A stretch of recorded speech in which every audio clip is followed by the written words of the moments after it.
in your holy name we pray. Amen. Amen. Thank you, Michael. Abraham. Backwards, forwards. Now is the time. Make sure that's next up on the agenda. Item number 5, public comments. Now's the time for public comment. Anyone may address the board on any topic, whether it's on the agenda or not. If you wish to address the board, please fill out a comment request card, hand it to Kim.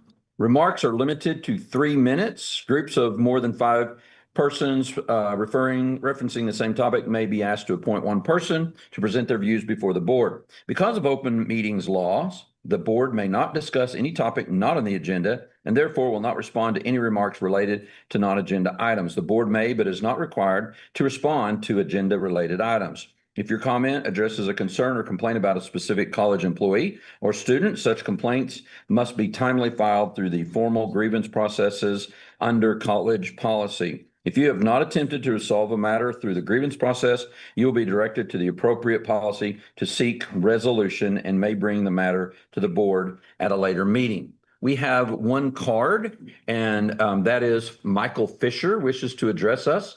And now you have 3 minutes. Mr. Fisher, thank you. Good evening. My name is Mike Fisher. I live in the city limits of Amarillo. I didn't have time to write a joke for you guys, so I know you were looking forward to that. I'll try to do better next time. I think what I'm talking about is on your agenda, financial reports, number 13, I believe. And it's that check register I talked about the last time. It seemed like, based on your body language from a lot of people, that everybody or a lot of you might be okay with that, publishing a full-time check register. And we find a lot of stuff. Remember, I learned that here at Amarillo College, database stuff. And I'd love to put that skill to use and maybe prevent this from happening the next time, like with the forensic audit. I think that I could do that. And I think I could find stuff so we're not in this situation that we're in right now. You guys might, I don't know if you're paying attention to Potter County, but the incumbents, I don't think any of the incumbents that had opposition in the primaries were reelected, or they lost, I believe. And I think that if you guys don't, I'd love for somebody to speak up and talk about this check register, because it's on the agenda. It's a financial report. And I'd love to hear some feedback about that. I mean, can we just talk? I mean, can somebody just bring something up? Just let's have some feedback about this, about the check register. We did it last meeting. We talked about it and we're looking into that as an option. And so Mr. White had he commented on it last time, I think, with Ms. Benson had addressed us.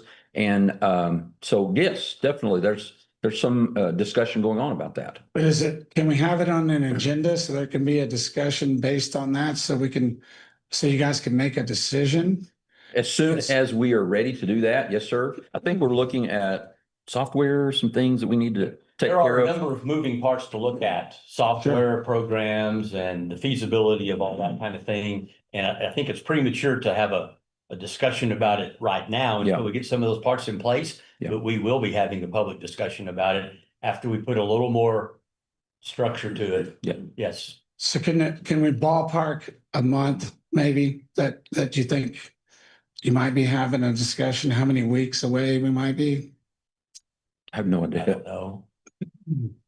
You have any idea? No idea. Maybe it's maybe 2 or 3 months. Yeah, it could be within 3 months. Don't hold us to that, but we definitely are looking into that. Okay. Okay. Question. You said you felt like you could help.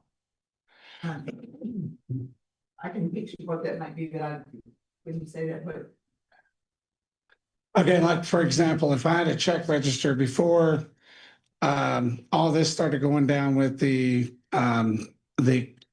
audit that we did, with the forensic audit, some of those things can be caught like with just a bird's eye. Like if you take all the transactions and you put them together by payee, And like one of the contractors started getting paid a ton of money, right? And that was one of the big problems. So if you had a trending report and every month the check register was posted, and if you ran that report on my end that combines them all together, but then separated, showed you a line graph of who's getting paid more. Like for instance, at AISD, I found that they were spending a lot of money on IMS, the insurance, after they switched from Blue Cross Blue Shield, and it was a lot of money. And it was pretty easy to spot when it's a lot of money. So I think I would have posted on my page. I would say, "Hey, look at all this," and then you guys would have saw it, and or I would have come here and said something. But and if you guys put it out there, I'll agree that I'll come to you guys first. I won't blast it out there. If you can explain it and it makes sense, then I won't put you guys on blast until you're able to explain what happened.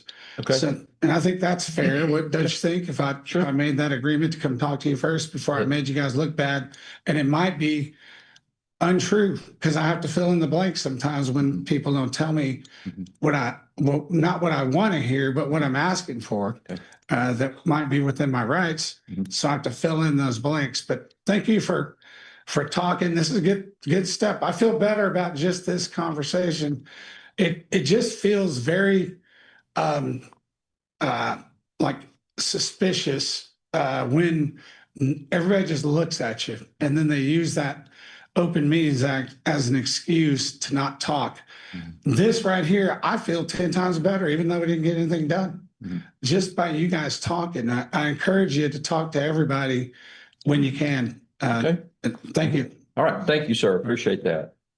Item number 6, SGA report. Kennedy Juarez, our SGA vice president, will now bring us the Student Government Association report. Welcome. Hi, very nice to see you all again. I'm so excited to be here during our last 8 weeks of school. It feels like it's gone by so fast. It's crazy. We in SGA are very excited, and we have crammed our schedule and our calendars to give the students the best 8 weeks possible. And starting off, we had our welcome week to welcome our students back onto campus. We started off with our welcome week kickoff where we did a dirty drink bar. So we had all of our SGA officers mixing drinks, different sodas with whatever mix-ins the students wanted. And obviously it was a big hit. Everybody loved it. Then today we had our welcome week guest speaker, and he came to talk about stress management and overall dealing with mental issues. So that was very insightful and very helpful. As you can see, we have a ton of upcoming SGA events. Continuing on with our welcome week events, we have a movie night on Thursday, as well as AMPed, which is a trampoline park. So we're going to go to trampoline park on Friday. We also have our hide and peep, which is where we hide a little plastic peep around all of our campuses. Not only are we taking this event to East and West Campus, but we're also doing it at First Responders. So I think that's going to be a lot of fun. Yeah. And the students can get clues if they check into the Remind, and it'll give clues as to where the peep is hidden. And whoever finds the peep first wins a free laptop at each campus. Next up, we have our egg hunt. So this is a big event. Not only is it open to our students, but it's also free to members of the community. We have different age groups, so the kids can hunt with people, with other kids closer to their age. And it's a huge hit and everybody loves it. So we are very, very excited for that one. Our next biggest event is Badgerama. We're super excited. It's one of our biggest events that we do all year. We have many students and faculty come out and join us. We have a live band, free food. Different clubs on campus will put on a activity, so it is always a hit. Next thing I want to talk about is our Club Clash. Club Clash is so much fun. We do it annually. PTK is the one, Phi Theta Kappa. They're the club that hosts it. All the clubs at Amarillo College will compete against each other in some friendly competition, such as trivia. We have volleyball game, the amazing race. So it is always so much fun, and it's a full day of just fun. We also have a bunch of upcoming SGA partnership events. As y'all can see, we're partnering with Career and Employment Services a ton this month. We love bringing businesses and future employees to our campus to allow our students to network and get some more information about that. Lastly, we have some upcoming travel for SGA. We're taking a trip to Dallas, Texas for our Texas Junior College Student Government Association conference. We get to connect with other SGAs around the state, and it's also just a great networking opportunity, and we get to learn more about other SGAs and what they do so that we can bring that back to our campus. So we are very excited for this month, but thank you all so much for having me. That is all I have for my report. All right, Kennedy, thank you so much. We appreciate that. Item number 7, Regents reports, committees, and comments regarding AC affiliates. We'll begin with the executive committee. We met last Tuesday and basically talked about some things that are going on here at Amarillo College, but mainly we put together the board agenda. So that was the gist of what we discussed there at that meeting. Also, AC Foundation report by Michelle Fortunato. It's on. Oh, now it's off. Now it's on. Now it's on. Now it's on. I always forget to do that. The AC Foundation met on March 12th at the Health Science Sim Center, which is an incredible new building that we have renovated on the West Campus that we really should have a board meeting there, Regent meeting there. So the foundation met out there and we did a tour and saw all the, we used to be in partners with Texas Tech and WT and us on Sim Central. And the usage was so much that we created everybody kind of separated and we went our own way. And so we have our own Sim Central with patients and robots and all kinds of really cool stuff and immersive experiences, rooms. I mean, it's just amazing. John Smoot, who you've probably met before on some of our meetings, presented about the campus there. It opened in the fall of 2025 and it served 2,500 students in the fall. And so far this first 8 weeks, it served 2,000 students. So it's really getting off to a good start. They're doing a lot of tours and recruiting of students from high schools around the region, not just in Amarillo. So it's super successful and really high tech, the most high tech place you can imagine yourself being. It's really cool. Thank you, Michelle. And also if you bring the report from the Amarillo Museum of Art. So we didn't meet in March because we don't meet during spring break. But just so to reminder, and I know Jane knows this because he's already got it on his calendar, the 20 by 20 art auction is April 2nd. And I brought the invitations are a puzzle. So if you didn't get one in the mail, you could try to get one. And they ran out. This is as many as they could give me. And so I have this actually shows you what the image looks like, but you can do it without looking at that. So I'll pass these around. If you didn't get one in the mail, you can get one of these and it's really fun. And it's all on, the auction is all online. You don't have to be at the event, but the event is a great party. And you can start looking at the art on Friday this week, March 27th. You can start looking at the items that will be auctioned. So it's a fun thing. Sure is. Yes. Thank you, Michelle. Appreciate that. Next up, Peggy, bring up Panhandle PBS, please. Panhandle PBS is proud to present a new documentary chronicling the performance of Cadillac Ranch, a piece of music specifically commissioned by the Amarillo Symphony in celebration of its 100th anniversary. The documentary features exclusive interviews with symphony conductor George Jackson, executive director Larry Lang, and composer Michael Doherty. If you're interested, you're invited to the documentary's premiere at special studio event on Thursday, April 23rd. Tickets are $75 each and include dinner and cocktails.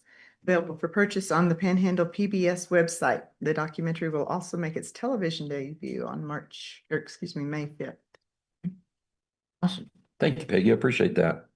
Next up, we have 3 tiers to discuss. Anything in tiers 1, Dr. Woodburn? Our meeting was canceled. Okay. Thank you very much. Denise, Tiers 2. We met and discussed options of expanding the zone for tiers two. Hmm. And what we've agreed that we go to a study about, can we do that? Okay. And we did conflict of interest training. And that was it. Very good. Thank you so much for representing us on that very important committee. Also, Tiers 3, Dr. Proffer, We won't have a meeting until April. until April. Okay, thank you very much. Anything from the standing policies and procedures? Annette? Nothing I can get on this microphone because I can't get it on. We need to meet and go through our policies. The updates. Yeah. Pretty long, Yeah. so, we've waited for it. And we can try to, just a few of us convene and then come back to the either committee or the board. Maybe first and then board. Okay, very good. Finance Committee did not meet. Everyone was out of town. So, no report from the Finance Committee this week. Next up is Legislative Affairs. No report. Community College. Peggy? Yes. Community College Association of Texas Trustees, I should say. Recent newsletters have focused on the data-informed governance learning modules. Several colleges have featured the modules and videos and discussion guides at their board meetings or on workshops. We encourage you to do so as well. Nicole says. Who report to CCAT that they have completed the modules will be recognized as the DIG champions, DIG. Mhm. Yep. At the CCAT annual conference happening September 17 through 19. Conference registration will be open in May. So we need to get on there if we're going to do that. Okay, we'll get it going. Let's go. Nominating committee, anything, Dr. Woodburn? At all? No. Okay. Y'all have some work to do coming up in the next couple of months, for sure. All right, that is it for item number 7. Item number 8, the president's report. Dr. Jamel Connor. Thank you. So following behind some of what Michelle mentioned, activity at our Health Science Simulation Center at the West Campus has really taken off. As she mentioned, we've had high demand already so far in fall and spring, and we're on track by the end of spring, have held 160 events and had over 4,000 participants. This innovative space not only provides state-of-the-art training for our students, but also provides continued training and upskilling opportunities for healthcare workers throughout our region. Enrollment continues to be strong this semester. Our second 8-week courses started yesterday, and we're up over 7% from the same day last year. This Thursday and Friday, the Innovation Outpost will host the Pantex Innovation Challenge in partnership with the Texas Tech University Innovation Hub and Pantex. This 2-day event will bring together students from Amarillo College, Amtech, and West Texas A&M to collaborate on developing innovative solutions to real-world challenges. Participants will have the unique opportunity to engage with Pantex professionals, gain insight into careers in national security, and explore pathways into high-demand mission-critical fields. Amarillo College's FM 90 celebrated its 50th birthday on March 15th, and we're celebrating all year long. The station invited past DJs to come back during spring break for an alumni takeover. FM 90 will be hosting Vinylthon on April 18th, where DJs will spin records on the air. On July 9th, FM 90 will be throwing a 50th anniversary celebration on campus. The event will be open to AC employees, students, and the public. There'll be a DJ set from Electric Evan and tours of the studio. Finally, FM 90 will be hosting alumni takeovers throughout the year and will participate in College Radio Day in October. Amarillo College was recently recognized by Coffee Memorial Blood Center. The generosity of our faculty, staff, and students resulted in blood donations in 2025 that helped save over 240 lives. This shows the true spirit of Badger pride and demonstrates the powerful impact that we're making on our community. We held our annual AC Legacy Awards, recognizing and honoring faculty and staff who have reached milestones in their years of service with the college. In total, 980 years of combined service were celebrated. 9 employees were 25-year honorees and 5 reached 30 years. Tim Hicks, who is a systems analyst in our IT department, received a standing ovation when recognized for his 35 years of service. So many colleagues attended the event to support and celebrate with their peers that we're going to need to move it to a bigger room next year. AC's Director of Financial Aid, Kelly Steelman, has been reappointed for a new 3-year term to the Texas Higher Education Coordinating Board's Financial Advisory Committee. The committee advises the agency and makes recommendations regarding the development, implementation, and evaluation of state financial aid programs for college students. I appreciate Kelly's willingness to serve in representing Amarillo College and for the leadership she brings both here and at the state level. Recently, you may have seen in the news that Charles Elliott, a local World War II veteran, celebrated his 100th birthday and asked if people might send him 100 cards. I appreciate Teresa Gauss-Bowling and her Agronomy and Environmental Science 2 class, who took a few moments to create birthday cards for Mr. Elliott. I'm proud to be part of an institution that not only takes the time to honor and recognize our veterans, but also sees the value of engagement opportunities for our students to further develop empathy, gratitude, and appreciation for those in our community. The Amarillo College baseball team made history this past weekend in Hobbs, New Mexico. The Badgers defeated the Thunderbirds 3-1, marking the first series win over New Mexico Junior College since the reboot of athletics. AC has 2 remaining homestands at Hodgetown this season. The Badgers are set to play Clarendon College this weekend, the 27th and the 28th, both starting at noon. AC's final home series at Hodgetown is scheduled for April 10th and 11th against Howard College. The baseball team is still in good shape to make a run at their first postseason appearance. We're tied for 6th place in the 10-team Western Junior College Athletic Conference with 6 series, so 24 games remaining. And finally, Badger fans will have one more opportunity to catch our volleyball team in action this spring. AC will host a spring scrimmage tournament on Saturday, April 25th. Some highlights of meetings and connections from me since our last meeting. I held my first Coffee and Conversation with Connor event at the end of February. We branded it C3 for short. It's an open opportunity for faculty and staff to stop in, connect, ask questions, and share ideas both with me and with each other. These will occur periodically, with the next scheduled one happening later this week.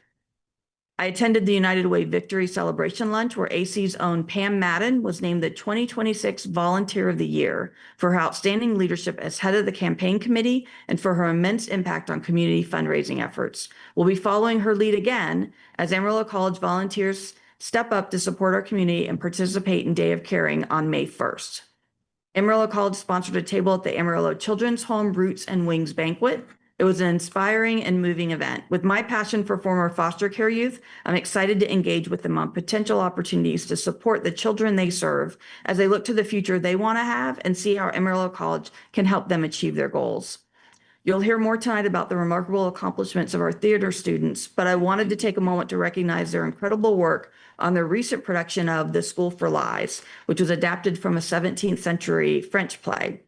Every detail, from the set and costumes to the production and acting, was absolutely outstanding. It was wonderful to watch the audience's reactions along with the proud smiles of friends and families throughout the show. The Golden Spread Council Good Scout Lunch was a great event. Amarillo College is proud to be connected with the Golden Spread Council. Mark White is a past council president and currently serves as an advisory council member.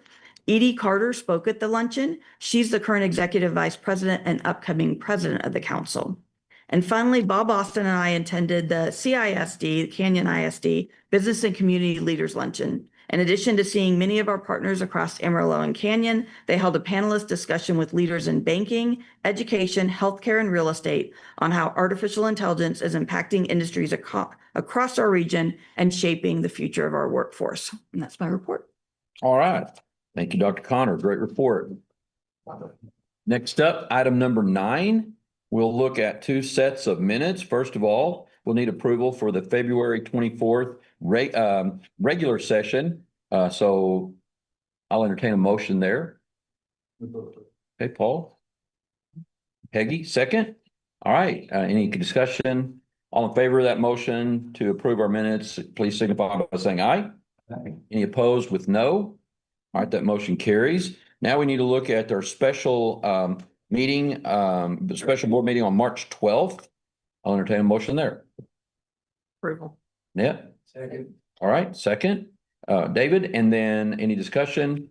All right, all in favor of that motion, please signify by saying aye. Any opposed with no? All right, that carries.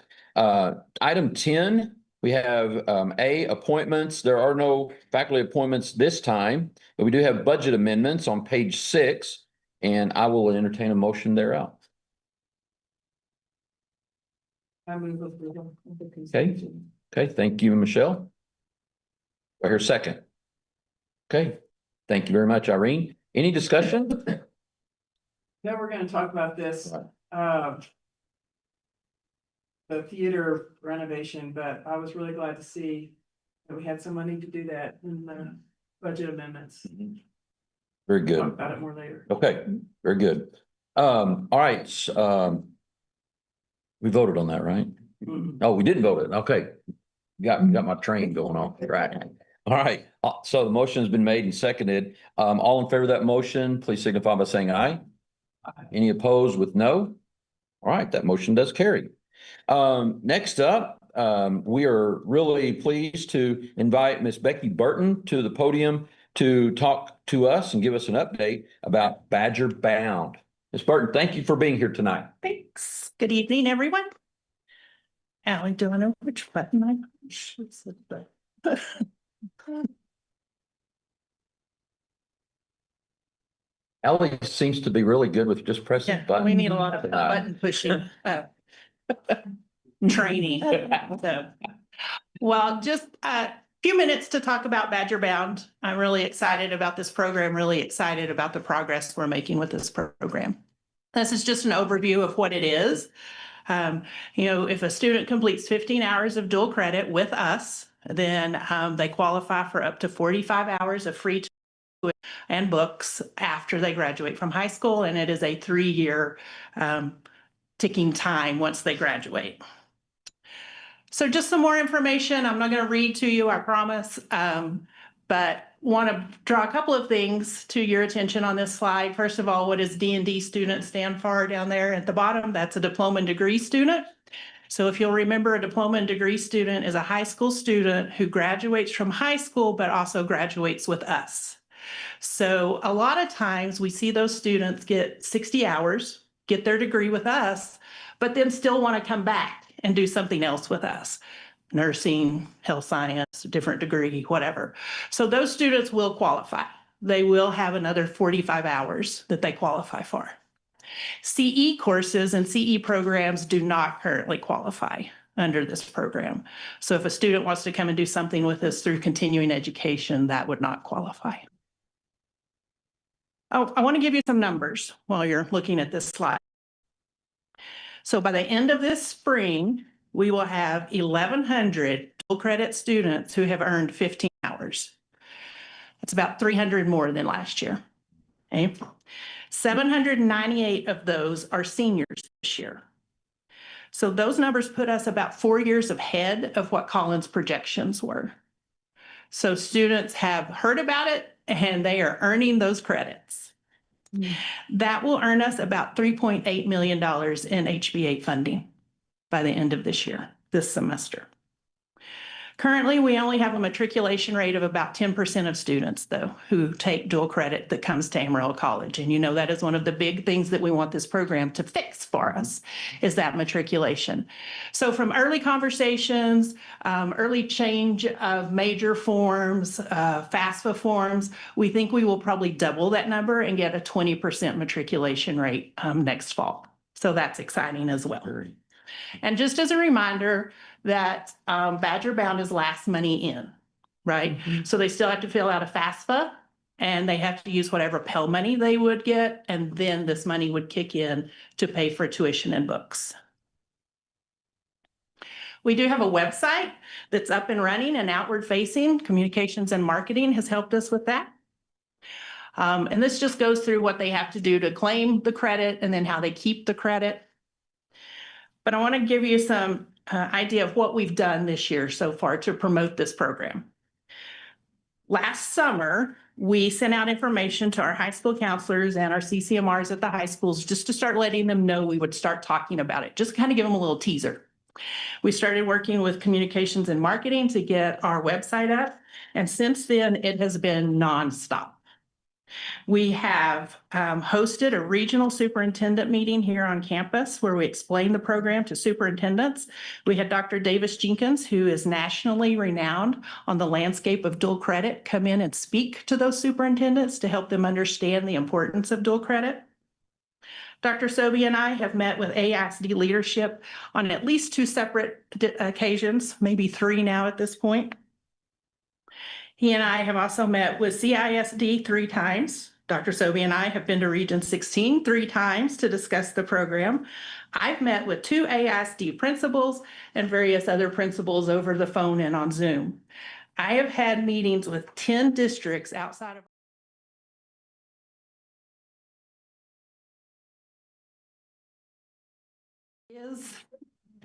I had to look that one up on the map.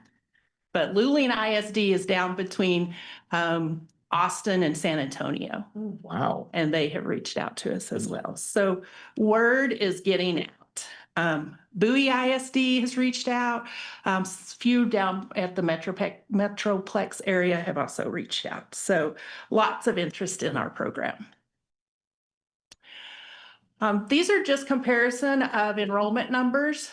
This is individual headcount numbers. So as you can see, we have steadily increased quite the jump this spring, 2,546 students enrolled in dual credit. And that's just from that little bit of word of mouth that we've gotten out about the program. So our goal for the fall is 3,000, but don't tell my dual credit staff that number yet because they might have a heart attack. It's a little overwhelming. We expect to see growth in those areas that you would expect: English, history, government, the core areas. But actually, a lot of the conversations that I'm having focus on our CTE programs. These are all of our CTE programs that we offer dual credit. I'll give you some numbers on these as well. Automotive. In the spring of 25, we had 90 enrollments. That's not individual head count, that's actual enrollments, okay? In this spring, we have 132 enrollments. In welding, we went from 25 enrollments to 90 enrollments. Early childcare, we went from 0 enrollments to 45 enrollments. And health science, we're building that pathway around medical terminology and anatomy and physiology. We have never offered A&P dual credit before. And we're going to offer it this summer for the first time on campus for students to be able to come here and take it as a dual credit class. And then we will also offer it again in the fall. We are looking at building an online version of it, facilitator enhanced, meaning the high school teacher would be very involved in that class as well. So we're excited about that. We think that this is a great way for a lot of students who don't see themselves as dual credit students to maybe get those 15 hours to be able to matriculate onto us. One of our big areas of growth is in CIS and cyber. Can't imagine why, right? Nobody's talking about cyber. But we are a part of RPEP. RPEP stands for, and I better look or I'll say it wrong probably. I don't want to lie to you. Rural Pathway Excellence Partnerships. It's a program that was established by HB 2209 in 2023. It helps small rural schools partner with others to create college and career pathways. It boosts regional workforce development, providing students with high wage, high demand training in CTE programs. Our local RPEP facilitator is Region 16. We have 9 districts who will be launching this fall a cyber pathway. We've also written a state grant to help with the technology need to do the labs for these students in this pathway. We are hoping to put the equipment we will get with that grant in Dumas at the Moore County campus, and those students will come together from those 9 districts at Moore County on Fridays and spend a half a day in labs once a month. This is our dual credit team. So think about 3,000 students and 3 people. That's a caseload of 1,000 each. It's pretty easy math. We also have a director for the program, Sandra De La Rosa, but we keep her very busy with director type stuff, administrative stuff. And then I've pretty much given up my administrative assistant to dual credit, and she works probably 80% of her time in dual credit. So they are very, very, very, very busy. We've managed all of those additional students with the current teaching and faculty that we have. We've not increased any of our faculty lines at this time to accommodate those teaching loads. We always have a very robust fall and spring offering, but we have really increased our summer offering. So students can take dual credit through the summer as well. And you'll see that A&P, Biology 2401, will be on campus. That's a first for us. In the fall, we'll be offering several classes on campus. We've had a lot of interest from our private schools, our charter schools, and our homeschool parents to be able to send their students to campus here. So we're also looking at a cohort on the East Campus in a welding program as well.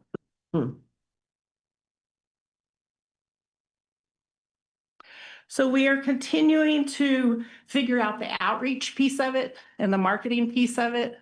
We're working with Bob's team to figure out who owns what piece of the recruiting and getting them here from a matriculation standpoint. So these are some of the things that we're currently doing, but we are working on a plan to really expand our outreach. We really want to be in K through 12, not 8 through 12. We want to start getting this message out really early. So we're looking at how do we start that in kindergarten. But I want to draw attention to the young man in this photo. This young man and the two ladies are students at Bovina. And Telemundo recently went out to Bovina and did a story on these students. So I want to read you a little bit about his story. When Salvador Gonzalez told his father he had earned a scholarship that could pay for his entire associate's degree, the moment was emotional. His father, who completed only the 3rd grade while growing up in Mexico, was moved to tears. Whew. Encouraged by his coach, counselor, and teachers at Bovina High School, Gonzalez decided to try 2 things that he had never done before: football and dual credit. He was successful in both. At first, I thought it would be too much, he said, but when you're given an opportunity, you have to take it. You never know if it will come again. He's earned his 15 hours of dual credit work. He has secured his scholarship, and he will continue his studies to pursue a career in electrical engineering. Oh, nice. Great. Thank you. What would his next step be? He'll get his engineering degree from AC and then transfer on. And, you know, we're working really hard to create some really nice pathways between WT or tech. So I think he'll have a lot of opportunity to transfer on with a lot of support. good. Question. So if some of these students are at high schools, especially rural, that don't offer all of these courses, especially some of the either the sciences or different things, is there an online? Is that something in the future we may be looking at to help them, especially Sure. small areas? Yeah. So we're already there. We have 3 delivery methods for dual credit. So one way we deliver dual credit is if the high school teacher is SACS qualified, meaning they have the right credentials, they teach the class, students get the credit. We have a facilitated model where the high school teacher may not have the SACS qualifications, but obviously has the content expertise. So we allow that teacher to partner with one of our teachers, and we kind of do an online facilitated course. So we can offer it online. We have a SACS qualified instructor, but there's a teacher there in the room to really help them. If they don't have a teacher, we can offer it 100% online. And we do a lot of that. If you look at their summer offerings, these are all done completely online because these students aren't in school. So there's no high school teacher sitting there.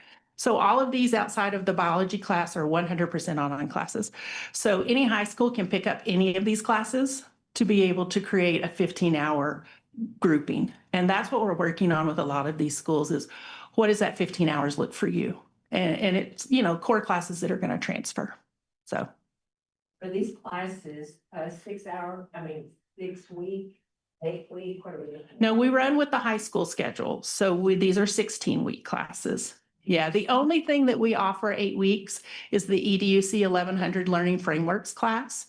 I actually still teach that class. I teach it to high school freshmen. It is amazing. I would love to tell you all the stories and things I've learned from teaching high school freshmen. It's been so fun. It's offered 8 weeks, but everything else is 16 weeks, so it follows the high school schedule. It's summer, it's 16 weeks. No, oh, I'm sorry. No, not during the summer. Those are 8 weeks. So you said that we had 300 more than what we had in the prior year, and the new goal is 3,000.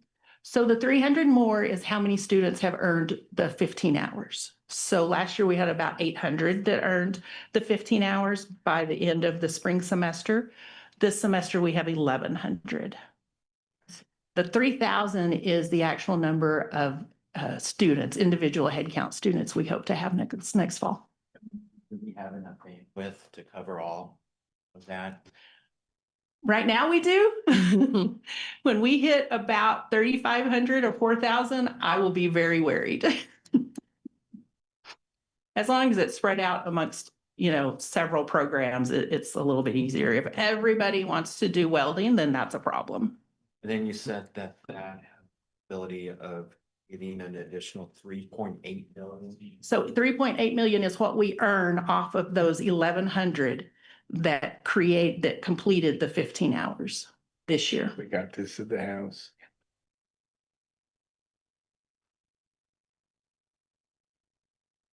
Cool. Any other comments or questions?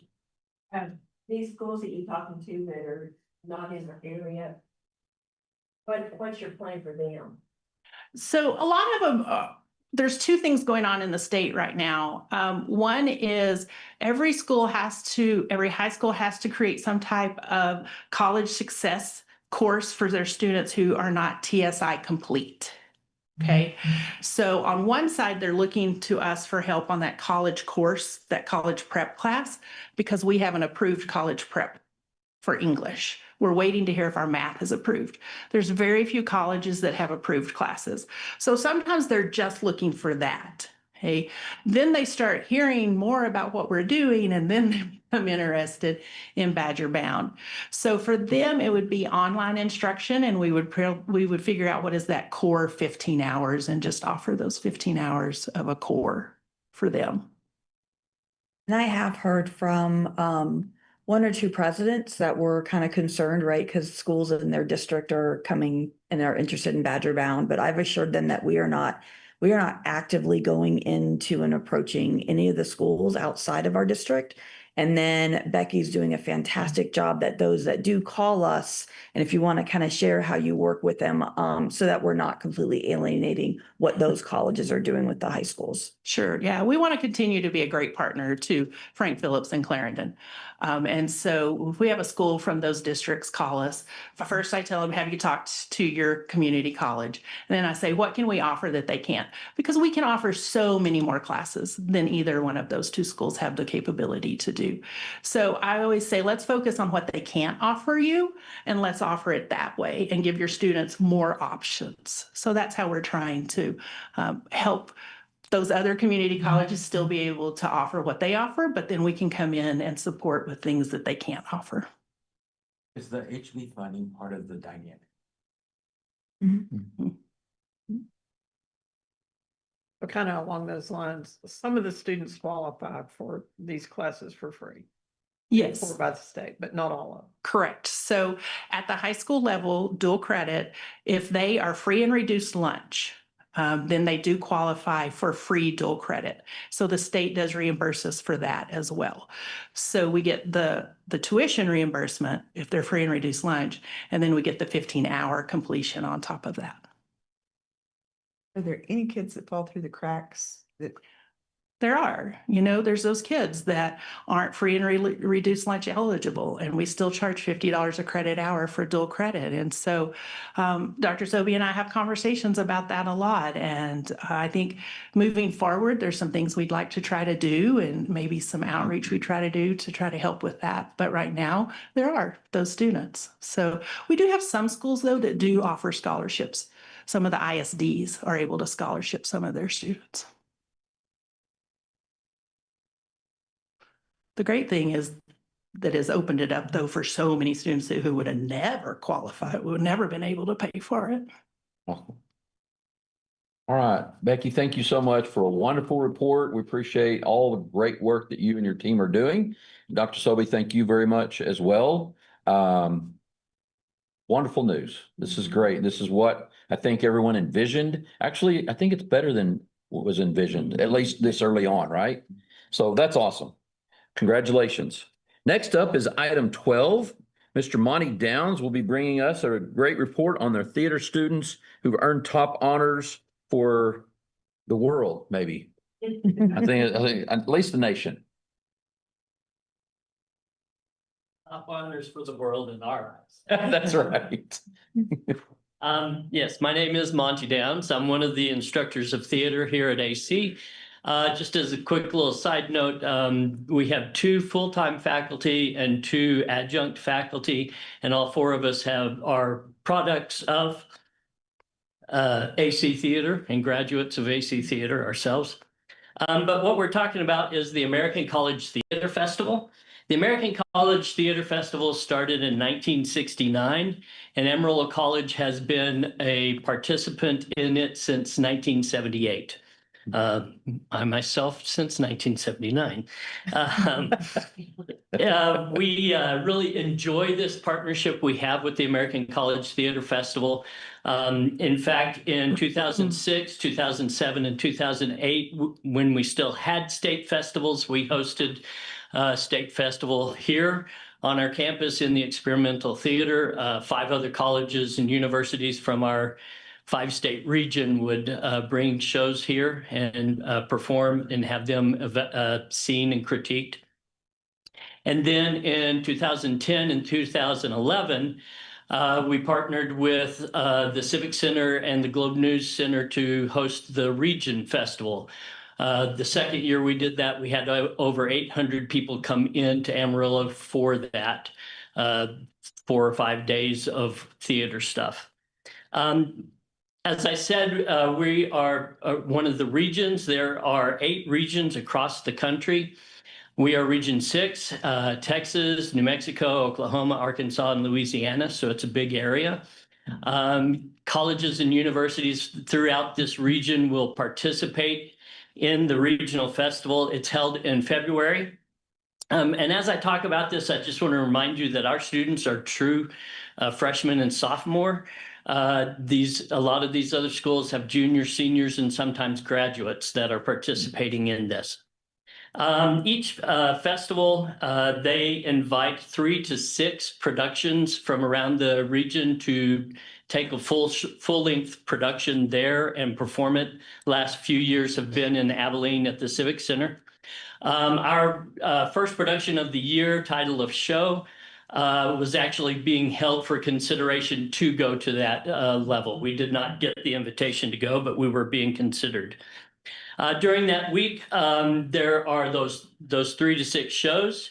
There are also workshops every day from educators and professionals from around the country, not just our region, presenting those. It's very busy days, starting at 8 or 9 in the morning and going until 10 or 10:30 at night with stuff the whole time. But some of the things that we want to highlight. One of the things that happens is the design tech management, not really competition, but presentations.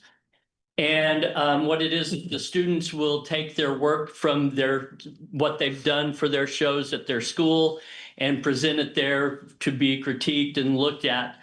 And of our 4 students this year that presented their work, all 4 received,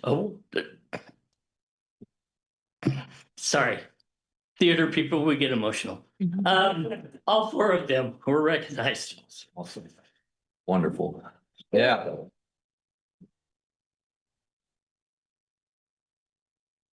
Sorry about that. Talon Russell received the Heart of the Arts Award for his sound design in Streetcar Named Desire. Aiden Volden received the Heart of Arts Award for his lighting and title of show. Anne-Marie Pulliam received Meritorious Achievement in Lighting for Streetcar Named Desire.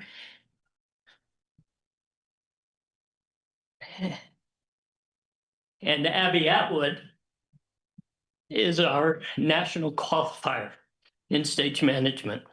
Fantastic. Basically means she was the best in stage management in our region.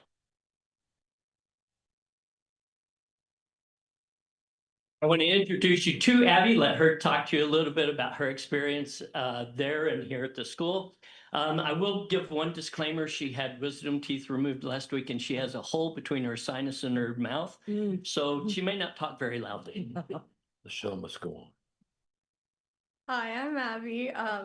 I'm sorry if I have a lisp or if I spit. Ignore it. I'm not. This is my first year at Amarillo College. I've been in theater for 13 years. My entire family has always done it. It's been a big thing in my family. All of them have been actors. So I'm the first one who's taken a more technical side to everything, but I love it. I've done stage management for 7 years. And through that, I went to Randall High School and I graduated from West Plains High School last year. With those two programs, it's very directed towards acting and towards the art itself. And so it's very hard to find direction and proper education in something that I find so much joy in. So coming here, I didn't have high expectations on what that was going to look like or what it was going to be. And I was blown away with Monty Downs, Ray Newberg, and Carissa Wilson, and the amount that they help everybody, the amount of just knowledge that all of them share and have, and how much I have grown just this year, I feel like is more than my entire high school experience. Sorry, Monty made me emotional. ACTF, I was very scared to bring my designs to ACTF. I brought my stage management from Title of Show, as well as my stage management from A Streetcar Named Desire. So it's 2 back-to-back shows that I was in charge of the entire cast and crew for both shows, as well as the full run and production of all the cues in each show. So that was definitely a challenge, but it was very rewarding, and I'm very grateful for the opportunity to do that and all the work that they have helped me through.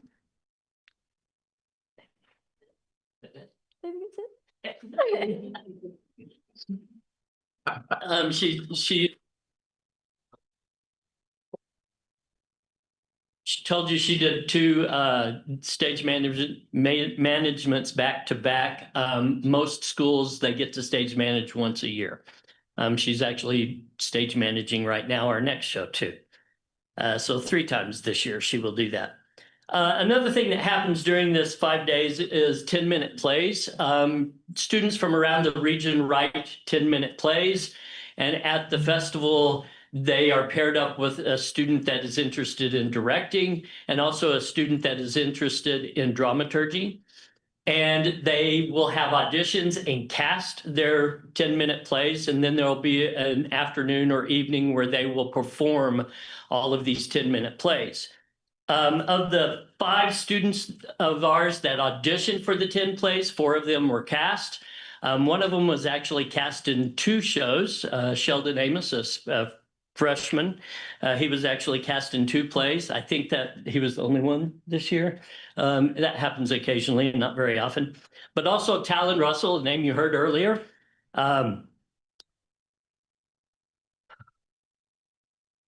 So ridiculous. Talon Russell was named Outstanding Actor for the 15-minute plays. And then we have another thing that's going on. I'm not telling you all the stuff, by the way, just some of them. The Irene Ryan acting nominations. Some of you may remember Irene Ryan as Granny from Beverly Hillbillies. When she passed away, she left an endowment for scholarship money for students in acting. And this is the way the foundation has figured out how to do that, is through these. So all across the country, there are, at each of these festivals, they're having Irene Ryan acting auditions. This year and last year, the first round, there were over 130 nominees with their partners performing a monologue and a duet scene. That gets cut down for the next round to 32 people. And then that gets cut down to 16 for the final round, which then is cut down to 1 to represent our region at the National Festival when there is one. This year, we had one of our 4 Irene Ryan nominees make it into that round of 32. Aiden Garcia, and I'll let him stand up and tell you a little bit about his experience. Oh man, so many people looking at me. God, you'd think I'd be better at this by now. Okay, I don't have anything prepared or anything like that. My experience with ACTF was amazing. It was just amazing all around, being able to talk to so many people that were so very talented, who think like-minded like I do, with how much passion they have with this sort of thing, because it's not a lot of representation with the stuff that we do, or opportunity to do this sort of thing. And I was just very happy to even get the nomination in itself, especially with my first year.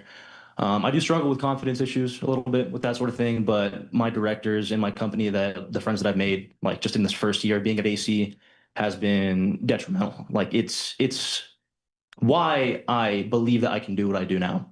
And I want to thank them for that, obviously. But being there and just meeting all those people and having all those opportunities, and it was all the like cogs in the machine, the workshops, the presenting it and everything like that. My scene that I did with my partner, Brooklyn Pruitt, she's amazing. Sorry.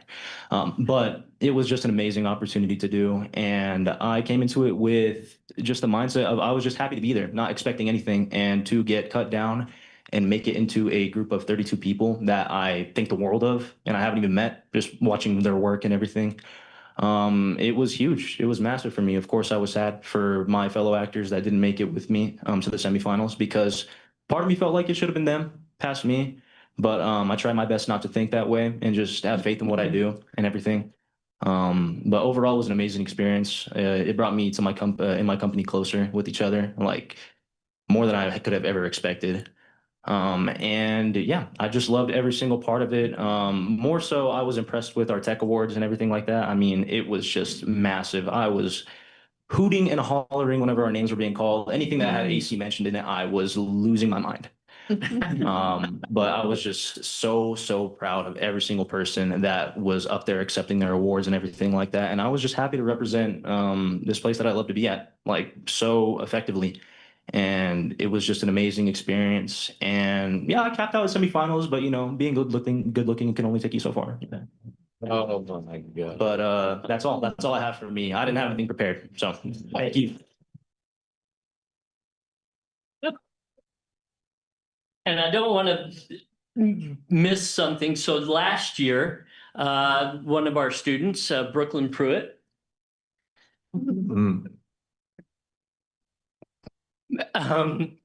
she did something that hasn't been done since the late 80s. She actually made it to the round of 16. And so I'd like to let her tell you a little bit about that. Hi there, everybody. I also did not prepare anything.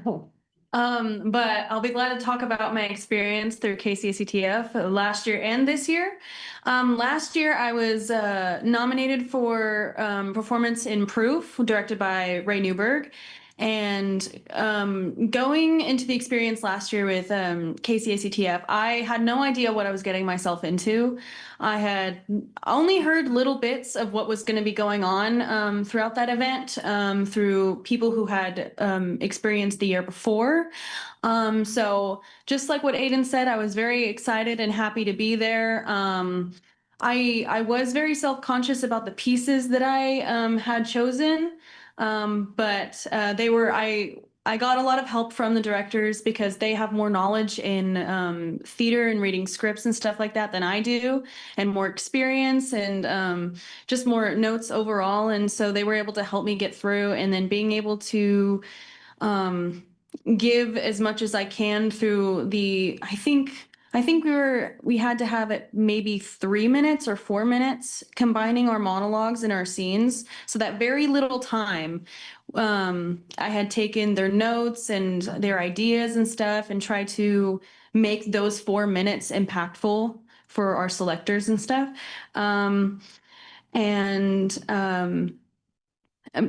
Going from that one, I think 130 is what he said, to 32 was very exciting. And then going from 32 to 16 was this was crazy. And whenever whenever I experienced finals, I wasn't worried about that number one spot because being able to achieve something that hadn't been achieved in quite a bit of a time was already rewarding itself, was already accomplished enough for me. And so that time I was just having fun, and I did have a lot of fun. This year at KCCTF, I was Aiden's partner for his, and I was also a nominee myself, but being able to be someone's partner and then having them go through that experience as well is also it's very beautiful to see because because they're experiencing it for the first time, and sometimes you're able to give advice, sometimes you're able to just watch it happen, and it's just great. And then I just want to say overall throughout the entire year, besides KCCTF, I have excuse me, I had a little cold last week. Uh, I was able to learn a lot because I went to Randall High School and then graduated from West Plains along with Abby. And I was on the actor side of that. I learned a lot of things from Randall, or learned a lot of things from West Plains. And then I came to Amarillo College, and I didn't have high expectations, but I still was very excited to come here. And I learned a lot more than I ever could at the that high school level. I also not only in acting, but in tech. And they don't limit their students to just one thing. You can be an actor and do tech design, or you can do tech design and act. You can do either of those. And for me, I was able to dip my foot in. I only designed one thing, and I think it was like the least tier. I think design would just be front of house, and it's still very important, but it's not on the stage. So I was able to yeah, just design and do all that stuff. And then I was also able to help out with costumes and everything and see how they developed costumes. I was able to be put on set crew and help build the sets for the show. And also with lighting, we're able to help the lighting designer and figuring out the technology behind that. And I think it's very important for every actor to learn stuff like that. Or anybody in those positions to dip your feet in either side. So yeah, and the directors, they are very encouraging. They give a lot of wisdom. They have a lot of experience. They're here to help us, and we are very thankful for them. Thank you.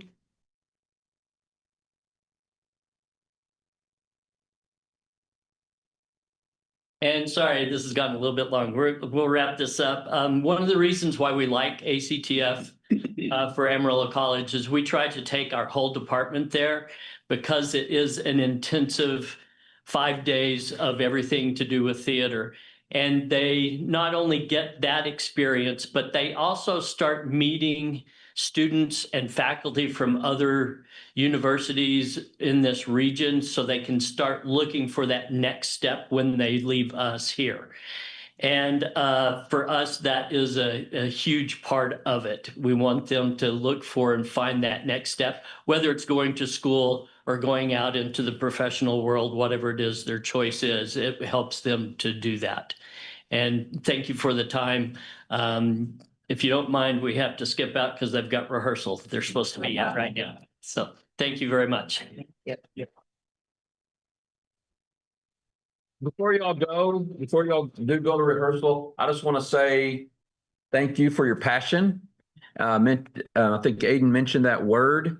Aiden, Abby, and Brooklyn, y'all are amazing.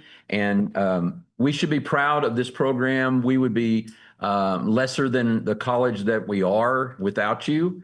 And I want to thank you for that. Passion is a ruling word at this college. Miss Burton had the same passion talking about her program, and I think you'll see that everywhere at Amarillo College. So thank you for reminding us of how important that passion is. All right. Bye, y'all. Wonder if they knew who Granny Clampett was. Next up is item number 13, financial reports. Tiffany Crossley will come forward and look at our monthly financial report. Thank you. Okay, so this month we're going through January 31st, 2026. Okay. So, just to bring a reminder on this one, as of last month, we changed this a little bit and added the grant revenue section to the top so that you could tie these back to the financial statements that you have in your packet. We do not, as of last year, we did not budget for grant revenue. That is a conversation we're having to see how we can make that work in the upcoming year. But that is why you see numbers in the actual column for grant revenue, but you do not see anything with your original budget column. So I'm just going to point out some of the large changes that you see. So that first column is your 24-25 original budget through January of 25. And then the third column would be your 25-26 original budget. Well, for the year, sorry, not through 25. Your actuals are going to be through January. Your original budgets are your budget that was approved by the board for both years. So there's the 25 is the first one, and your second original budget is for 26. The year over year change and the percent change are the far two right columns. I want to point out the large changes here. So for your tax revenue, your year over year change is $2,571,597. And we've actually received a little over 2.2 million more in collections for property taxes this year than we had last year through January. So that can change just as a timing, but as of the end of January, that's where we stand. Your investment income is up $291,951 from January of last year. And that is just overall increases in market value and your balances in the way that we allocated them. So your investments are either in tax pool or CDs. So depending on where they were invested and when was what that market return was. And then for your miscellaneous income that had a 61% decrease, it went down $4,082,202. And this is the pocket where we moved AC Foundation money in to help with construction. So you saw that money come in last year where the $6,721,942, but we didn't actually have as much coming in this year for those construction projects. So at the bottom for your expenses, the main change here is there's a 90% decrease in capital equipment. That is last year, if you look at the actual financial statements that are also attached, we had approximately $12 million in architect and professional fees September through January of last year. We don't have that this year since most of the construction projects were done at the end of January, or at this point in January, most of them were done. And then on your other department expenses, it's not that large of a change, but about 12%. It's made up of their software increases throughout the year. Legal fees have increased. And then there's also a timing difference on some financial aid payouts. Typically, we draw money down from the Department of Ed, and then we issue those refunds to the students. This year, we kind of did it backwards. We issued the financial refunds to the students at the end of January, and we requested reimbursement the 1st of February. So it's just a timing issue. But if you'll notice on that actual year-to-date column at the bottom, there is a grand total of $10,730,089.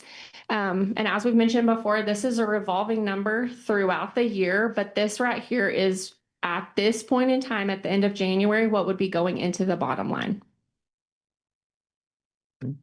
Anyone have any questions on that one? Okay. So the next page is our operating cash flows. On the bottom in that grid, this is as of January 31st, 2026. Since about November, we've been bringing you the bank balances just so you can kind of see where the college is at. That first column is the local maintenance and payroll. That is what the college is really operating on. These other pockets of money are earmarked for those exact reasons: KACV, AFEB, auxiliary enterprises. I want to point out the bond interest and sinking column. At the end of January 2026, we had $6.9 million in that bond interest and sinking bank account. At the end, well, as of February 13th, there was 10 million in there. The next time we come and present this to you, it's gonna only have a few $100,000 because a bond payment was made February 15th, and that is where those bond funds come out of for your debt service payment. So just so you are aware, it's not out of that local maintenance operating first column. It's actually in its own bank account to make the debt service payment. For your cash flow at the top, your inflows and outflows, you can see we're actually going in the same direction for all of it this time. Your outflows at the end of January last year were about 22 million, and we had 20 million going out this year. So pretty consistent with what we did in January of last year for outflows. Inflows last year were about 37 million, where our inflows this year were about 27 million, and that looks to be a timing and financial aid. So we should see that flip around when we present February, because you'll have the same inflows. They'll actually come in February instead of coming in January. Does anyone have any questions on this one? Where are those inflows coming from? They're coming from everything. So property taxes, tuition and fees, anything Funding. everything that they Funding, grants, everywhere that we've got cash coming in. When we met on CAT board earlier this week, Ray presented to the board and he said that the dynamic funding was paused. Heard anything about that? There was a delay, like I reported at our last regular board meeting, that there was a delay in payment, but we did receive our. Said that it was, and that we're going to be evaluating forecasting formulas. Correct, because with the forecasting formulas at the state level, all the community colleges are performing, because it's all based on outcome performance. We're performing better than they had anticipated. And they adjust with the end of last year. They had given us a trip of like $285 million. And now it looks like we're achieving again. And so we're starting to talk with the coordinating board on what does that mean? How do we get a stable funding model that the state can still fund, but then is still, giving us funding based on outcomes. So there are conversations. In fact, our July TAC meeting we're looking at that in person, CEO only, so that we can be doing workshops on talking about that while we're in the middle of the biennium. Good problem to have, though. Yeah. Okay, then this is the most exciting one for the night, if you consider this stuff exciting. I asked if we could use Kevin's, like what he sets off at graduation, when we did this, but Yes. yeah, I was excited when I saw the slide. We need to have a party. Okay, so we've been bringing these financial metrics to you since about November, trying to have a more transparent picture of where we stand instead of going line by line through the financials, which just make it a little more complicated. So net assets and your net position have been marked with green pretty much the whole time because the college is in a good position there. But our current ratio was actually in the orange along with our debt ratio. We were trying to strive to get above the 1.5 mark because one is just showing that we can cover the bills for now, but we don't really have anything extra. And in January, we actually hit that 1.5 mark. So we're going in the right direction and we're doing what we need to do.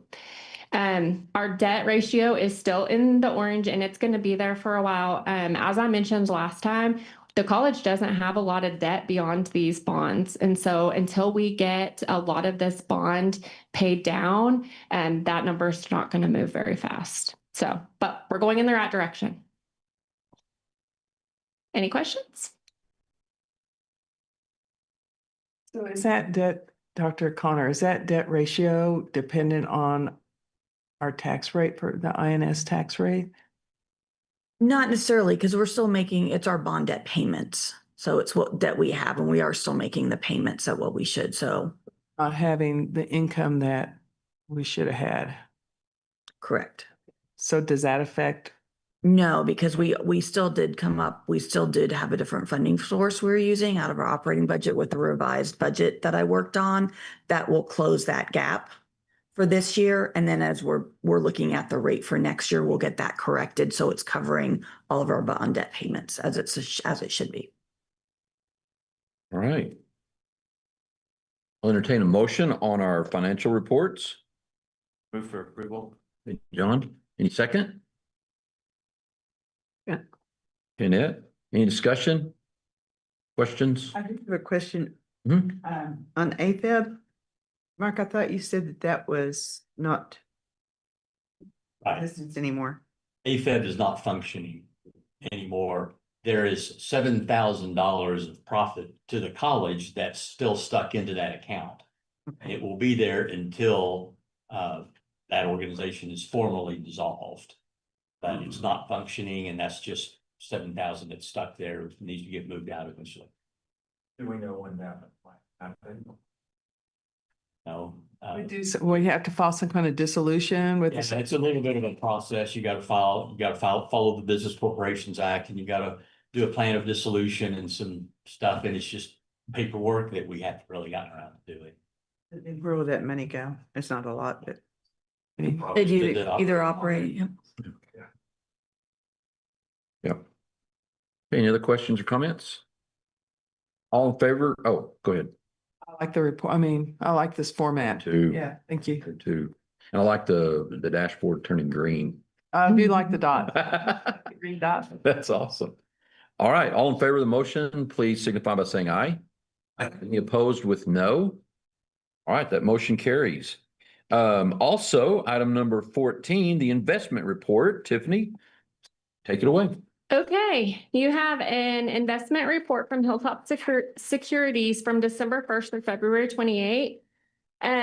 If you'll turn to page 3, page 3 is the market recap. So Hilltop goes through and tells us what the market was doing. So just read over that just so you get a little more information, but that doesn't really tell you specifically on how we are. So when you get to, our numbers are starting on page 5, the portfolio overview. The first little box there for portfolio summary, that beginning column says prior November 30th, 2025. So our market value December 1st was $10,138,337.25. At the end of February, the market value in our portfolio, $35,986,331.43. On the far right, portfolio characteristics, it tells you what your yield to maturity was on the investments that you had. So December 1st, we were getting 3.987%, and it's 3.679% at the end of February. I want to point out a couple additional pages to you in the back of this report. I know we've usually historically stayed on page 5. But I want you guys to kind of see the correlation of where things are in here compared to what you might see on the financial statements, just so it might be a little helpful. If you'll go to page 10, it's a fund overview, and it breaks it down. So Hilltop Securities, which is what this report is, has everything that the college holds with the exception of operating funds at Amarillo National Bank. So you should be able to take what's on page 10 and tie it to that summary within reason that we provide to you in that dashboard. So this is through February, so it's not going to tie to what we just gave you in January, but next month you should be able to do that probably within a day's worth of interest. So not maybe to the exact point, because they go through February 28th and our last business day was February 27th. So, but you can see there's a current market value column. We have auxiliary enterprises, bond interest and sinking, bond proceeds. So pretty much everything that you've seen in that dashboard, you're seeing here broken out. This is what we provide the information to Hilltop, and they gather it all here to make sure we've got everything in line. If you will go to Some of the other pages that I didn't break out and you can look at will tell you if funds are held in a CD or if they're held in text pool. So you can also check that stuff as you're going through this report. But if you'll go to page 15, I think this will be something that'll make you guys feel better going forward. And page 15 is the investment transaction page. So anytime that we have a CD that comes up for maturity and we have the ability to cash it in or we have the ability to reinvest it, you're going to see it here. So in this instance, we had a CD that came up. It was mature. We went ahead. We do have to request for Dr. Connor's approval before we do anything to either buy a new one and reinvest or cash it in. So it's not a decision we can make in our office on our own, but you see what happened here. So there was a CD that matured at the end of December 2025 that had a rate of 4.28%. When it matured, we bought into a new CD and that rate is 3.61, but we reinvested everything that we had in that CD into a new one. So that's information that you can see to kind of just monitor what's going on. Does anyone have any questions? All right, Tiffany, thank you for that. I'll entertain a motion on our investment report. I do have a question. Okay.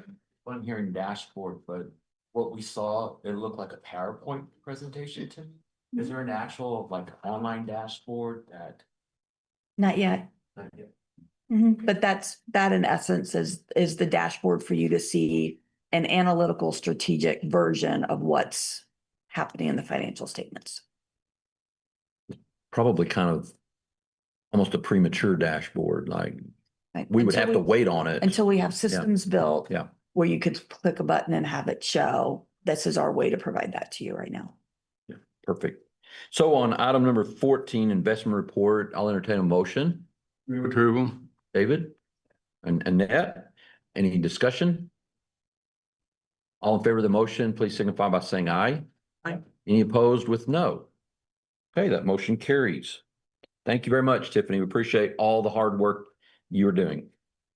Item number 15, purchase of HSI STEM funded equipment, pediatric simulation. Holly Hoffman will bring us that information. Holly? Good evening. I am the HSI STEM Grant Director, and I have agenda item 15 and 16. Both of these items will be purchased with grant funds and just need board. So the first is for the pediatric simulation mannequins, and this is to support West Campus. The narrative is as follows. Amarillo College's Health Science Simulation Center seeks to expand its simulation experiences to support pediatric training for students. This equipment includes the following: SIM newborns, quantity of 2 includes cases, airway lubricant, blood concentrate syringes, IV IO drain bag, IO sealing tape, meconium aspiration kit, umbilical cord, blanket, cap, and diaper. SIM Newborn is a newborn tetherless simulator designed to improve neonatal resuscitation training. We also have a Mega Code Kit Medium and a SimPad Plus 2 system. It includes a remote control headset, microphone, wrist strap, mannequin strap, and software. Mega Code Kit paired with the SimPad Plus system provides training for a wide range of emergency skills, including CPR, ACLS, trauma, first aid, and child abuse awareness training in field, transport, and in hospital settings. The pediatric simulation equipment will enhance instructional quality and support enrollment growth by providing hands-on simulation learning experiences. The equipment will be purchased from Lauderdale, quote number Q1257305, utilizing the buy board contract 704-23 in the amount of $68,023.40. And again, it will be purchased with HSI STEM grant funds. We'll have a motion on that one. Approval. Okay, and second, Dr. Propper. Any discussion? This was on that buy board. This doesn't have to be out. That's right. They give us the best deal in that buy board. All right, so all in favor, signify by saying aye. Aye. Any opposed with no? And Holly, continue. Sure. And the next one is to equip a new Washington campus biology lab. Amarillo College's biology department seeks to equip a new biology lab to support student instruction for anatomy and physiology, biology and zoology courses.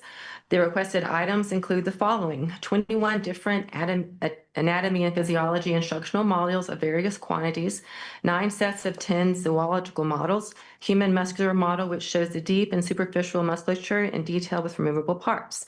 Again, this will be purchased with HSI STEM grant funds.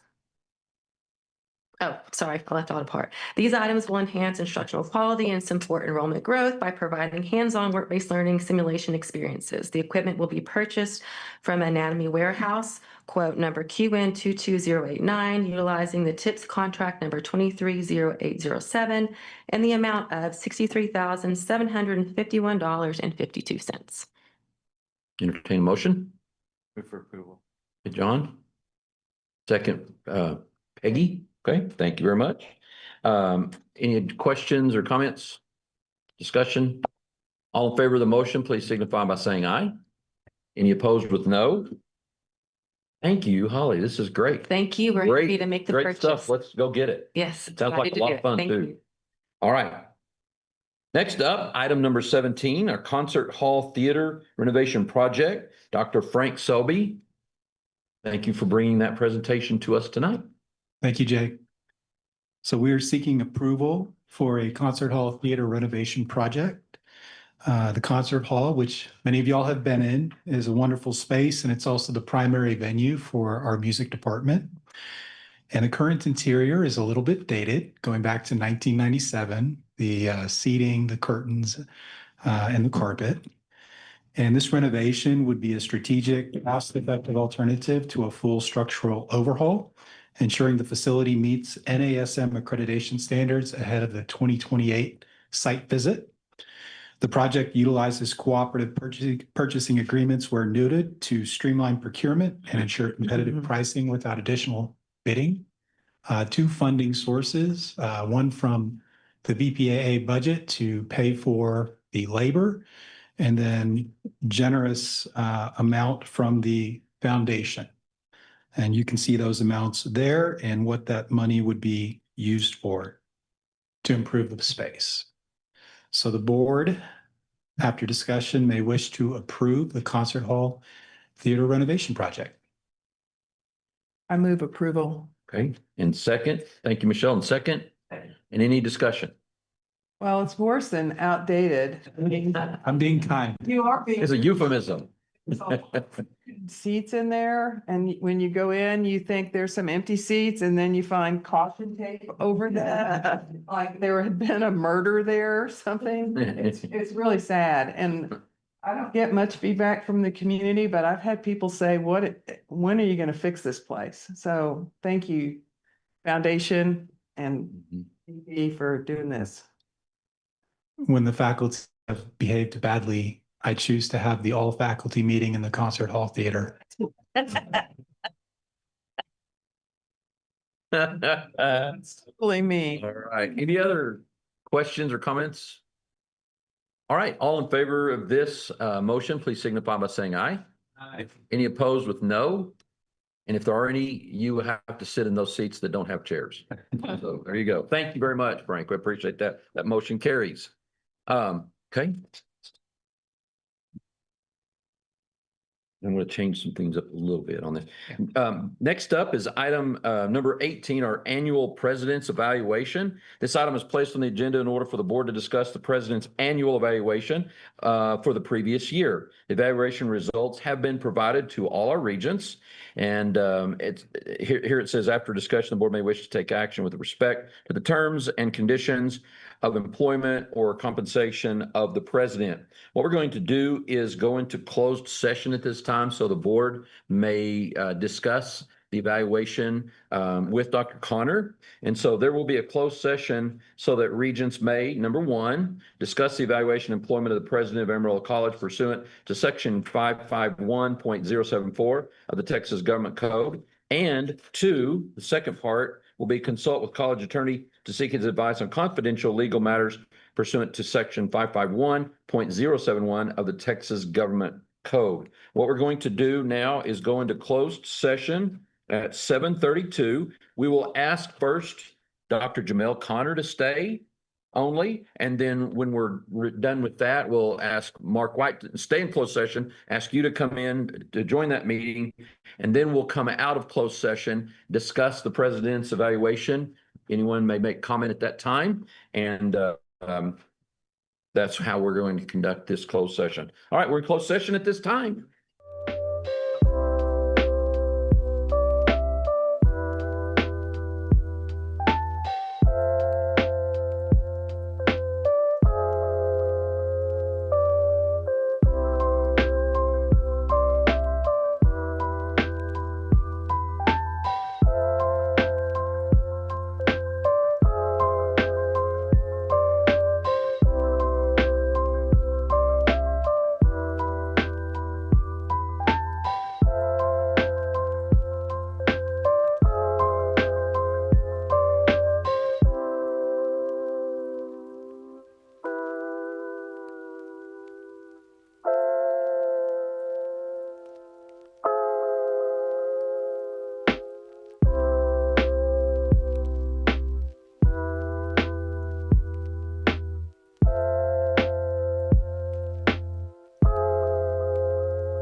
It is now 8:20 o'clock. And a quorum is still present. We're coming out of closed session. It is now concluded. No final decision or vote was taken in that closed session. We convene an open session at 8:20. We now address agenda item number 18, going back to our president's annual evaluation. And the board would like to talk about what we talked about in the session concerning the evaluation of Dr. Connor. So anyone who would like to start, please feel free. We're not actually gonna talk about what we talked about. Right. About the evaluation. I knew when I said that was probably wrong, but we're gonna go. I would like to say some words. It is, There we go. I got it. Well, I'll just say that I believe all your board members are very pleased with your performance this last year, and you got lots of good back about how well you've done. I'd like to congratulate you on your first year in being a AC Badger. And I think in your first year, you have done a remarkable job in representing Amarillo College, and then also impeccable work that you've done. Okay, institution. You've shown us your integrity and your character, and it's been exemplary. The way that we talked about in the meeting, how you do not just react to something, you respond. You're calculated in listening and gathering all the information before you make a judgment or before you act on something. And you've been very balanced in the way that you've looked at everything. You've led with character, integrity, and confidence. We really appreciate that about you. I would like to quote Jeff, if I Yes. you correctly, in that you have a lot of greatness in front of you. bright days ahead. And brownie points for Adam Martin as part of the team. Yes. Kudos.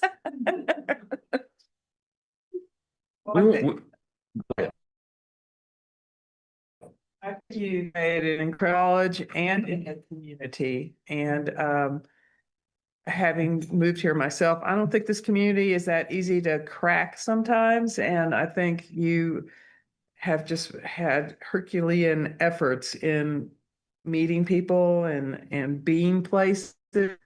You guys are places that I even know that know what's going on that I don't even know what's going on, So you've had a real positive impact, and I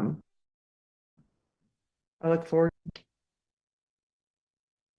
You walk with humility. I didn't say that earlier, but you walk with humility, and that's quite notable.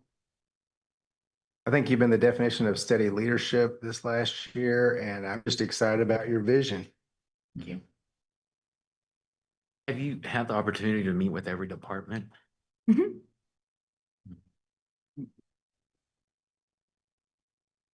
You've been around. I can't believe you want to do a second 100 days. The first 100 days would have killed me, so. I want to get out and talk more about all the great things we're doing. It's awesome. But Anyone else? I'll just close by saying that we feel like we have the right person at the right time for the right job, and we're glad that you feel well suited as well. And I'll reiterate what I said, that during our interview process, some of us got to see you hunkered down in your basement while a hurricane was bearing down on your home. And if you can handle that, we felt like you could handle anything, and you have. And we appreciate that in you, and you do it with great aplomb, as Annette said. And we're just so happy to have you here, and can't wait, echoing what everyone has said, to see what happens next. Thank you. Very bright future. All right, I'm going to entertain a motion on agenda item number 20. Do I? Okay, and second? All in favor? Aye. Any opposed? Meeting is adjourned. Thank you. All in favor of.